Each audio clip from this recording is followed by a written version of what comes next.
We're going to speak to the government now. Delighted to say I'm joined by the Transport Secretary Heidi Alexander. Very good morning to you, Minister. Good morning. Great Thanks to for see having you. me on. So quite a slew of announcements today. Just give us the headline of what you're talking about. So we're announcing over 50 road and rail upgrades across the country, and this is on the back of the £92 billion worth of investment that the Chancellor committed to transport schemes in the spending review. And so this includes a new link road, for example, between the M54 and M6 in Staffordshire, the Transpennine dualling of the A66 between Carlisle and Scotch Corner, junction improvements in places like Derby around the A38, but also a number of big rail schemes. We're building new stations at places like Wellington and Cullompton in Devon, a new station at Haxby in Yorkshire.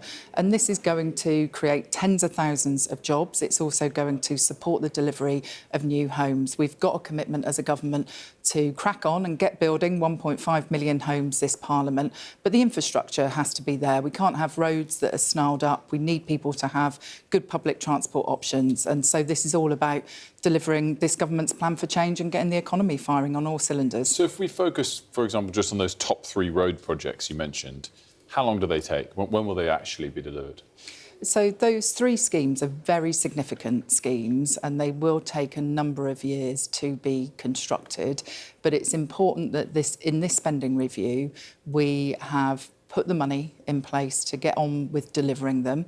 We've got to develop something called the Roads Investment Strategy, which we need to publish by March of next year. That will cover a 5-year period, and so the construction will take place over that period of time. So they'll be finished in 5 years? So most of the schemes will start construction within the next 5 years. They all have varying lengths of time that they will take to complete. Do we have an estimate for when those three will be finished? No, we will be publishing that when we publish the road investment strategy in March. So I guess, just to conclude, these are sort of decade-long projects. I don't believe that they will take a decade to deliver, no. I think they will be delivered more swiftly than that, but it is true to say that these are very significant schemes which will take a number of years to deliver, probably not stretching out as far as 10 years, though. And we've chosen these schemes because we know that we can get them on site and that we can, get those jobs created in the supply chain, which is really important, but it's also going to unlock the construction sites as well for new housing, new commercial development. It's not just those three schemes I mentioned. We're also giving the green light from a funding perspective to the Simster Island improvements in Greater Manchester, which is really important for the Mayor's Development Corporation there, the M60, the M62, that set of roads in Greater Manchester. That does need to go through the planning process, and also the A46 scheme around Newark, again, which needs to go through the planning process. But we're getting ahead of the curve and setting aside the money.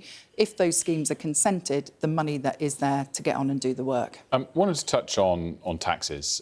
It's widely accepted now that taxes will have to go up in some form in the autumn statement.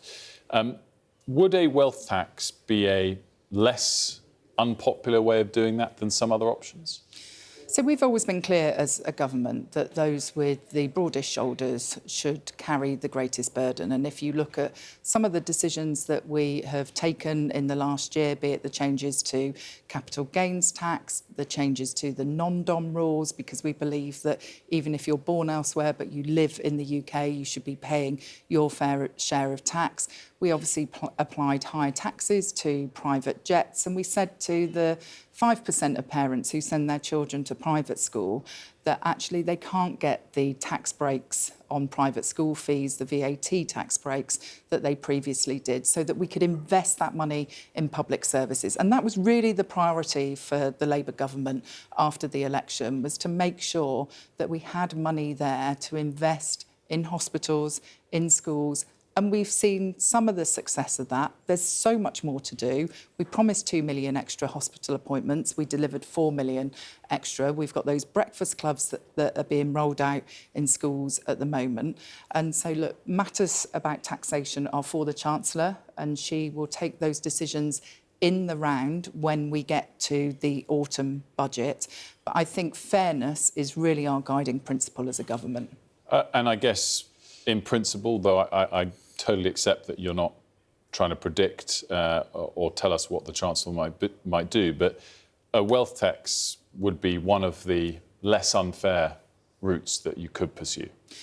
I think the most important thing for the government to do in the next couple of months is maintain its focus on growing the economy, because if we can increase the tax receipts that government gets in from businesses because they're expanding, because they're doing well, then that will reduce the need for any other type of tax increases, and it will increase the overall amount of money that is available to spend on public services. And that's why the announcement that I'm making today about investment in transport infrastructure is really key if we're going to get the economy growing, if we're going to unlock the productivity gains that we need to see in some of our great cities outside of London and the South East. The sort of rail schemes that I'm talking about today, places like Birmingham with the Midlands Rail Hub to dramatically increase the number of connections that can be made into Moore Street in Birmingham. You know, that's really important stuff, as well as all of the work we're doing with HS2 between London and Birmingham, East West Rail, the Transpennine route upgrade. And so, you know, that's the number one mission of this government, to get our economy firing on all cylinders. We've actually secured £120 billion of international inward investment into the UK since coming into government. And so that's the key. If we can get the economy growing, then we've got the money there to invest in public services and really deliver on that change that people voted for and are impatient for when we had the election last year. Remains to be seen, of course, if a wealth tax would aid that process or hurt it, even if it would be popular. But interesting to hear you not rule that out. Just on taxes, obviously, a year ago, the last autumn statement, you very much framed the need and reality of taxes going up as because of the economic inheritance. Fair to say that if taxes go up this autumn statement, it's because of your own actions in government? Well, we don't know what the financial outlook will be in October. That's fine. All decisions that come about in the autumn statement, is it fair to say now, are because of actions your government has taken? No. I think that actually what has happened over the last 14 years of a Conservative government is untold damage has been done to our economy. And I think most reasonable people in the country recognise that it's going to take some time to fix the problems that exist everywhere. We have seen stagnant growth. That's fine, but with all due respect, Minister, then the alternative has to be that you should have been more upfront with the population ahead of the last election. If you knew that tax raises were going to be necessary because of the inheritance, both last year and this year, you should have been more open with the electorate ahead of the election. I think we were always straight with the electorate. We said that we wouldn't raise VAT, apart from making those changes for people that send their children to private school.